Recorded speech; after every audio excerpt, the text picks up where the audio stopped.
Welcome to BR SizeUp. Today our topic is emergency vehicle ops. Emergency vehicle operations. Today I'm just going to focus on four areas: maintenance, vehicles, training, and accountability. Maintenance. When I was a fire chief, one of the line items that I didn't negotiate on was maintenance. There's so many things that are easily preventable just by good maintenance of our vehicles. So if we have backup alarms or cameras, we want to make sure those are working. Tires. Replace the tires before you need to, especially on these big trucks. There's too many things that can go wrong with these tires. So we need to constantly inspect those tires. When we do truck checks, we've got to be checking tire pressures, the inside duals. Nothing's harder on a tire than the wrong air pressure in it. Check our tires. Brakes, same thing. It's not a good feeling. I was driving an engine one time and we had brake trouble with this truck. It was an older truck. We bought it used. Going on an emergency run, coming up to a 4-lane highway, and I couldn't get it stopped. And we drove straight through the intersection all the way across 4 lanes of traffic. Fortunately, we were out in the country and there wasn't a lot of traffic coming. But brakes are a big deal. Make sure you do regular maintenance on those brakes, check them frequently, and replace them and have them serviced before they need it. Pump, for obvious reasons, we need to make sure we have maintenance on our pump. Tune the engine up, make sure it's running right.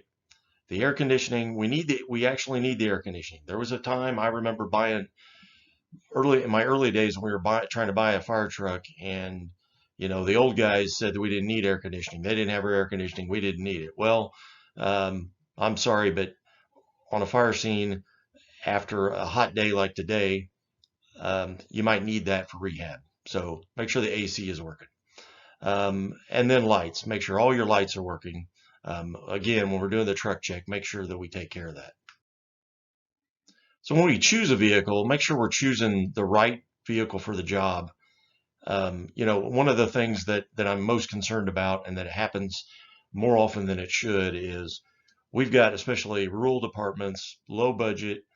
They get an old fuel truck or an old farm truck of some kind and try to convert it into a tanker.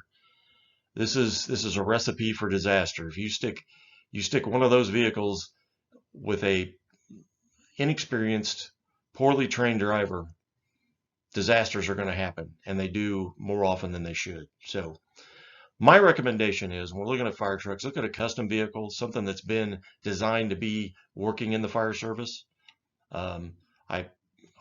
Try to get one that's built professionally. There are a lot of used trucks on the market.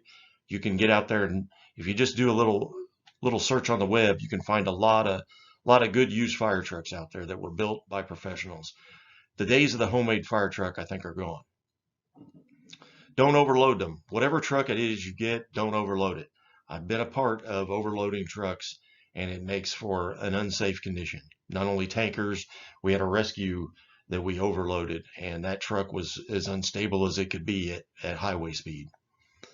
And then make sure that the vehicle is properly powered. That will have an effect on getting up and down hills, and that might be a safety issue at some point if your truck's not powered properly. Training. I cannot emphasize this enough. Most insurance companies recommend EVOC training every 3 years. And you say, well, we can't do that. Well, why not? How can you afford not to? If your people are not trained properly to drive trucks that they're not used to driving, we've got again, a recipe for disaster. So when we're talking about training, we'll start with our roads. What are the roads like in our area? You should know as many of the roads as you can. You should especially know where there's bad spots, where there's uneven pavement. Nothing throws a truck off more than when you're driving at speed and you hit a bad spot in the road, a dip in the road, it can throw you out of control easily. Gravel roads, if you have them in your area, understand how to drive on them. Drive those trucks out there, see how they react on those gravel roads. Bridges, are the weight rated to handle your truck? Overpasses. I know we've still got a couple railroad overpasses, so the road goes underneath the railroad. We've still got a couple overpasses like that where we can't get a ladder truck underneath it. And there's a couple other trucks that won't quite fit. So be aware of those. Like I said, EBOC training every 3 years. If you've got good insurance agent, good insurance company, you can probably get that for free. There are commercial services out there to provide it, but every 3 years is a good recommendation, at least every 5. Realistic. When we go on a run, it's not always sunny and bright and perfect out. A lot of rain, a lot of snow, nighttime. So let's do some driver training in the rain, in the snow, and at night. And then continuing education. This isn't a one-time shot. This is something you should be doing on a regular basis. Accountability. Seat belts. All the time and every time we wear our seat belts. Driving record. You can run a driving record on any of your employees, and you should do it on a regular basis. All members should. Really, you should do it annually. There's an easy form out there that they can sign to let you do that. And if you have a good insurance agent and or insurance company, they should provide that for free.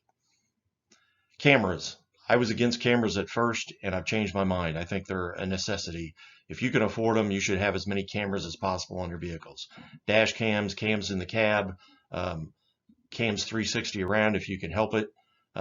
We don't want to distract the driver, but we want those cameras so we have a record of what happened.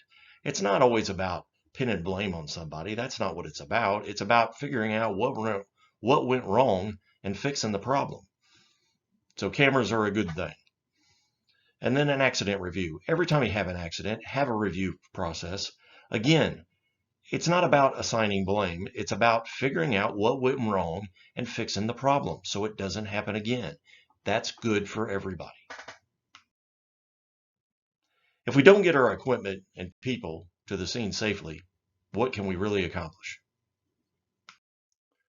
If you were pleased with this video, like it. If you really like it, share it. And if you'd like to see more, subscribe to my YouTube channel. If you want to know more, feel free to contact me. You can call my cell phone, you can text me, you can email me, and you can find me on social media, LinkedIn, Twitter, Facebook, and Instagram. Thanks for watching.